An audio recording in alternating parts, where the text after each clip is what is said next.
నమస్తే, నేను doctor Harish Teneti, maxillofacial surgeon, life coach and వేద శాస్త్రపాత్ ఇన్స్ట్రక్టర్. నాకు కొన్ని మెయిల్స్ వస్తున్నాయి. ఈ మెయిల్స్లో చాలా కాంప్లికేటెడ్గా రాస్తున్నారు అండ్ అవన్నీ అర్థం చేసుకుని నేను వాళ్ళకి ఆన్సర్ చెప్తూ నాకు అనిపించింది, ఇది ఒకళ్ళ ప్రాబ్లం కాదే, ఇది ఒక జనరేషన్ ప్రాబ్లమే, ఇంతమంది బాధపడుతున్నారా దీంతో అని నాకు అనిపించి ఈ వీడియో సిరీస్ చేస్తున్నాను. ఒక టిపికల్ కేస్ సినారియో తీసుకుని మీకు వాటికి సంబంధించిన మైండ్ సెట్ నేర్పిస్తాను. ఒక 19 ఇయర్స్ అమ్మాయి నాకు మెసేజ్ చేసినప్పుడు 21 ఇయర్స్ తన ఏజ్, కానీ 19 ఇయర్స్ అప్పుడు 19 ఏళ్ల వయసులో ఒక అతన్ని లవ్ చేసింది. ఆ లవ్ చేసిన అబ్బాయి వీళ్ళ కాస్ట్ కాదు, వేరే కాస్ట్ అబ్బాయి. ఓకే, అయితే ఇలా ఉండగా వాళ్ళిద్దరూ చాలా ప్రేమించుకున్నారు అండ్ చాలా ఇంటిమేట్ అయ్యారు, చాలా క్లోజ్ అయ్యారు. వాళ్ళ ఇంట్లో వాళ్ళకి తెలిసింది. తెలిసాక మాకు ఇలాంటివి ఇష్టం ఉండవు, నచ్చవు అని చెప్పారు. ఇద్దరూ సరే అనుకుని సపరేట్ అయిపోయారు. ఏవో గొడవలు వచ్చే వాళ్ళ మధ్యలో కూడా సపరేట్ అయిపోయారు. దాని తర్వాత కొన్నేళ్లకి, అంటే 1-2 ఇయర్స్కి ఆ మందులో బాధపడి బయటకు వచ్చి 21 ఇయర్స్ తర్వాత వాళ్ళ ఇంట్లో సంబంధాలు చూడడం స్టార్ట్ చేశారు. వాళ్ళ ఇంట్లో సంబంధాలు ఎందుకు అంత ఎర్లీ ఏజ్లో చూస్తున్నారు అంటే, ఆ మధ్యలో ఇంకొక అబ్బాయిని ప్రేమించాను, కానీ అతనికి నాకు తర్వాత గొడవలు వచ్చాయి, సపరేట్ అయిపోయాం.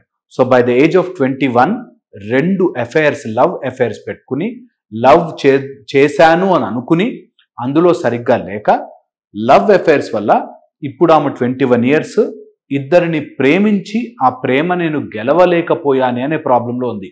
ఇప్పుడు తనకున్న ప్రాబ్లం అంతా, నా మైండ్ని నేను కంట్రోల్ చేసుకోలేకపోతున్నాను, మా ఫైనాన్షియల్ సిచ్యువేషన్ బాగాలేదు, మాకు పెద్దగా ఆస్తులు డబ్బు కూడా లేదు, అండ్ మా పేరెంట్స్ నేను ఏదన్నా ఒప్పుకోరు, నేనేం చెప్పినా ఒప్పుకోరు, అండ్ నాకు పెళ్లి చేసేస్తా అంటున్నారు. అండ్ దాంతోపాటు ఇప్పుడు నాకు నేను చేసే జాబ్ నచ్చట్లేదు. జాబ్ ఇప్పుడు తను ఏదో చిన్న జాబ్ చేస్తోంది, ఆ జాబ్ నచ్చట్లేదు, నన్ను ఏం చెయ్యమంటారు అని ఒక క్వశ్చన్ అడిగాను. ఇది చాలా మందికి ఉండే సమస్య. ఇలాగే కాంప్లికేటెడ్ అయిపోయి ఏం చేయాలో తెలియక యూత్ చాలా మంది తిరుగుతున్నారు. 19 to 21 ఇయర్స్ ఏజ్లో ఎవరినో ప్రేమించాననుకుని, ఆ ప్రేమ నాకు దక్కలేదనుకుని, ఆ ప్రేమ అనే దాంట్లో పడి చదువుకోవాల్సిన టైంలో ఆర్ ఏదైనా నాలెడ్జ్ గెయిన్ చేయాల్సిన టైంలో మైండ్ అంతా అటు షిఫ్ట్ అయిపోయి డైవర్ట్ అయిపోయింది. ఇక్కడ ఫ్యూ మెయిన్ ప్రాబ్లమ్స్ ఉన్నాయి. ఫస్ట్ ఈజ్ మైండ్, నెక్స్ట్ వాళ్ళ పేరెంట్స్ని డీల్ చేసే పద్ధతి, లవ్ అఫైర్స్, జాబ్ లేకపోవడం, డబ్బులు లేకపోవడం. ఈ 4 విధాలుగా ప్రాబ్లం తనని వెంటాడుతోంది. ఎవరైనా మీ లైఫ్కి అప్లై చేసి చూడండి. నిజంగా 21, 25, 30, 35 అనుకోండి, ఏదైనా ఏజ్, ఆ ఏజ్కి సంబంధించినంత వరకు నేను చెయ్యాల్సినవన్నీ చేశానా, అది ఫస్ట్ మైండ్ కరెక్షన్ చేసుకోవాలంటే అక్కడ స్టార్ట్ చేయాలి. 19 ఏళ్ల వయసులోనో 21 ఏళ్ల వయసులోనో ఒక అమ్మాయిగా నేను ఏమేం చేశాను, ఏమేమి పని చెయ్యాలి చేశాను. చదువులో నాకు చదువులో మంచి మార్కులు వచ్చాయా, బాగానే చదివానా, ఫోకస్ చేశానా, కాలేజీకి వెళ్ళి చదువుకోవాల్సిన ఏజ్లో నేను పెట్టాల్సిన ఇంట్రెస్ట్ పెట్టి చదువుకున్నానా, చదవలేదా, ఓకే అక్కడ రాంగ్ మార్క్ పెట్టుకోండి, ఓకే సరిగ్గా చదువుకోలేదు, ఓకే ఎడ్యుకేషన్ అని పెట్టుకుని రాంగ్ పెట్టుకోవాలి. ఓకే, దాంతోపాటు ఈ ఎడ్యుకేషన్ టైంలో నాకంటూ ఒక పర్సనాలిటీ డెవలప్ చేసుకున్నానా, నా హెల్త్ కానీ నా స్కిల్ కానీ, రేపొద్దున 21 ఇయర్స్ తర్వాత నా తిండి నేను సంపాదించుకోవాలి కదా, దానికి సంబంధించిన ఆలోచన ఏదైనా చేశానా, ఓకే స్కిల్ ఏదైనా డెవలప్ చేశానా, చేయలేదా, రాంగ్ పెట్టుకోండి, తప్పలేదు. స్కిల్ డెవలప్ చేసుకోలేదు. నా లాంగ్వేజ్, నా కమ్యూనికేషన్, నేను చెప్పగలిగే విధానము, చెప్పే పద్ధతి నేర్చుకున్నానా, did I at least attempt to learn something, how to speak, how to express, how to communicate అని ఎప్పుడైనా did I learn communication skills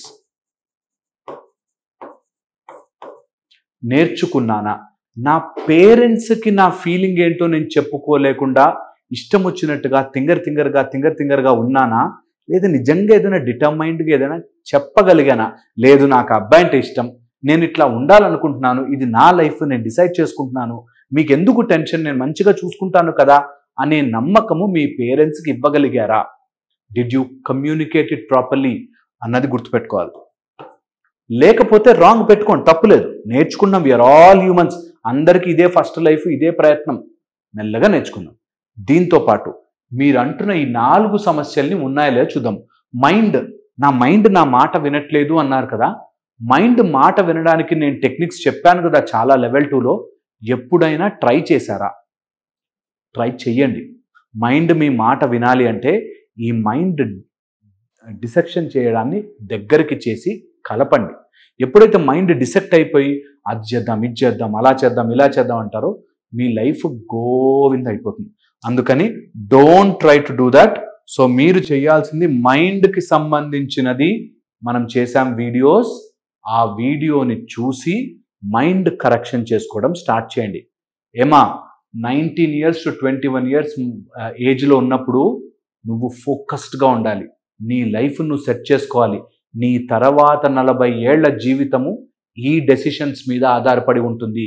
అది మీ పేరెంట్స్ డెసిషన్ కాదు, నీ బాయ్ ఫ్రెండ్ డెసిషన్ కాదు, నీకు రాబోయే మొగుడు డెసిషన్ కాదు, నీ పిల్లల డెసిషన్ కాదు, నీ పర్టికులర్ డెసిషన్. అది గుర్తుపెట్టుకోవాలి.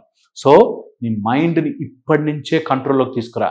ఏవేవైతే డిస్టర్బ్ చేస్తున్నాయో వాటన్నిటిని పక్కన జరపాలి. ఎందుకు? నీ లైఫ్ కాబట్టి. ఎవ్వడు చెప్పలేడు. మా లాంటి వాడి దగ్గరికి వస్తే నీకు డబ్బులు వేస్ట్. కానీ నిజంగా నేను ఇప్పుడు మీకు డైరెక్ట్గా చెప్తున్నా, నీ మైండ్ నీ చేతుల్లో ఉంటుంది, నువ్వు కంట్రోల్ చేసుకోవాలి. చాలా చాలా ఇంపార్టెంట్. Okay, next parents. ఏ పేరెంట్ అయినా కాస్ట్ విషయం మీద ఆపేశాడంటే వాళ్ళు నిజంగా పేరెంట్సే కాదు. కాస్ట్ విషయం ఒక్కటే ఉండుండదు వాళ్ళ మైండ్లో. ఏముంటుంది తెలుసా? ఈ అమ్మాయిని ఏం చేస్తారు, వాడు అట్లాంటోడో ఎట్లాంటోడో, వాడు సరిగ్గా చూసుకుంటాడో లేదో, సరిగ్గా తినబెడతాడో లేదో, వాడికి ఏముందని చూస్తారు. ఒకవేళ నువ్వు ఏ కాస్ట్ అయినా కానీ వాడు కోటీశ్వరుడే అంటే ఇస్తారా? ఖచ్చితంగా ఇస్తారు, ఖచ్చితంగా ఇస్తారు. సో డబ్బు important, success important, settlement important. Caste గీస్ట్ అవన్నీ చూడరు ఇంకా. అందుకని మీ పేరెంట్స్ని కన్విన్స్ చేయాలంటే అతను బాగా గ్లోరిఫైడ్గా ఇట్లా సంపాదించాలి, ఇట్లా పెరగాలి, ఇట్లా ఎదగాలి అని చూపిస్తే దాని తర్వాత ఇవన్నీ పక్కన జరుగుతాయి. లేదనుకో, అరే వీళ్ళు చిన్న ఏజ్లో ఇట్లాంటి పని చేస్తున్నారేంటి అనే దాంట్లోకి వెళ్తారు. లేదు, ఎవడైనా కాస్ట్ విషయం మీద ఆపితే మాత్రం అస్సలు ఆగద్దు. అట్ ద సేమ్ టైం నువ్వు పర్సనల్గా ఎదిగేదాకా టిల్ 21-25 నువ్వు సెటిల్ అయ్యేదాకా పేరెంట్స్ని వదిలిపోకు. పేరెంట్స్ దగ్గర ఉండి వాళ్ళని కన్విన్స్ చేసుకుని హ్యాపీగా మ్యారేజ్ చేసుకో. ఒకవేళ అదొక్కటే ఇష్యూ అయితే, కాకపోతే మాత్రం వెరీ ఇంపార్టెంట్ పర్సనల్ గ్రోత్. అప్పుడు పేరెంట్స్ ఆటోమేటిక్గా మా అమ్మాయి డెసిషన్ తీసుకుంటే అండి పర్ఫెక్ట్గా తీసుకుంటుందండి అని పేరెంట్స్కి తెలిస్తే ఆటోమేటిక్గా నేను ఆపరు. సో పేరెంట్స్ని అట్లా కన్విన్స్ చేయాలి. నెక్స్ట్ వచ్చేసి నో జాబ్. చిన్న జాబ్ అయినా స్టార్ట్ చేయి. ఆ జాబ్ని కళ్ళకి దండం పెట్టుకుని చేయి. చిన్న పనైనా, ఎంత స్మాలెస్ట్ పనైనా సరే, పేపర్లు వేసే పనైనా, లేకపోతే పాల ప్యాకెట్లు వేసే పని, ఏది వేసే పనైనా సరే, నీకు చిన్న జాబ్ వచ్చినా కళ్ళకి దండం పెట్టుకుని చెయ్యి. ఏ జాబు చిన్న పెద్ద అని ఉండదు, అన్ని గొప్ప వృత్తులు. చేసి డబ్బులు జమ చేయి. ఆ డిసిప్లిన్ తెచ్చుకుని దాంతో ఏదైనా చేయి, దాంతో ఇంప్రూవ్మెంట్ చేయి. అలా ఫ్రీ టైం దొరికినప్పుడు చదువుకుని స్కిల్ పెంచుకో, నీ టాలెంట్ పెంచుకో, నీ ఎడ్యుకేషన్ పెంచుకో, స్కిల్ పెంచుకో, కమ్యూనికేషన్ స్కిల్స్ పెంచుకో, టెక్నాలజికల్ స్కిల్స్ పెంచుకో, తెలుసుకో. That way you can improve. ఇక 4th వచ్చేసి ఫైనాన్షియల్. డబ్బుని డబ్బుతోనే సంపాదించాలి. డబ్బు తెలివి లేనివాడు ఈ రోజుల్లో బ్రతకలేడు. సో అందుకని డబ్బు సంపాదించే మార్గములు కనిపెట్టు. ఇవి చేస్తే ఆటోమేటిక్గా నీ ప్రేమ, నీ ఇంతకుముందు లవ్ కానీ, లేకపోతే ఇప్పుడు ప్రజెంట్గా నీకు రాబోతున్న మొగుడు కానీ, వీళ్ళందరూ మంచి మార్గంలో మిమ్మల్ని మంచి డైరెక్షన్లో తీసుకెళ్తారు. ఎప్పుడైతే ఈ ఫోకస్ తప్పిపోతుందో వాట్ విల్ హ్యాపెన్ తెలుసా? నీ పర్సనాలిటీ నెగిటివ్ వైబ్లోకి వెళ్తుంది. ఏది స్కిల్ లేదు, కమ్యూనికేషన్ లేదు, మైండ్ సరిగ్గా లేదనేసరికి నీ మైండ్ అంతా రాంగ్ వైబ్రేషన్స్ రిలీజ్ చేస్తుంది. రాంగ్ వైబ్రేషన్స్ రిలీజ్ చేస్తే రాంగ్ మెథడాలజీలోకి వెళ్తాం. రాంగ్ మెథడాలజీలోకి వెళ్తే రాంగ్ పీపుల్ నీ లైఫ్లోకి వస్తారు. ఒకళ్ళిద్దరు మోసం చేయరు, ఇక వచ్చేవన్నీ కూడా మోసపోతావు. అందుకని at age of 19 to 21 do a particular సాధన చేయి. మన శ్రీ సూర్య త్రిచక్ర సాధన చేయి. ఒక పర్టికులర్ మెకానిజంలోకి వెళ్ళండి, నేర్చుకోండి. అండ్ తొందరపడద్దు. మంచి మంచి ఆపర్చునిటీస్ వస్తాయి. ఏవో జరిగిపోయినవి అయిపోయింది. ఒక అబ్బాయిని వదిలేశాడు పోని, ఒక అతను నేను మోసం చేశాడు పోని, లేదు పేరెంట్స్ ఒప్పుకోలేదు పోని, ఇప్పుడు ఇంప్రూవ్ అవ్వాలి అని ఫోకస్ చేస్తే మాత్రం ఖచ్చితంగా లైఫ్ చాలా చాలా బాగుంటుంది.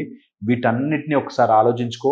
నేను చెప్పింది మైండ్లో పెట్టుకోండి. ఎవరైనా సరే ఈ వీడియోకి లింక్ అయితే కనెక్ట్ అయితే మాత్రం ఖచ్చితంగా నేను చెప్పింది ఫాలో చేయండి.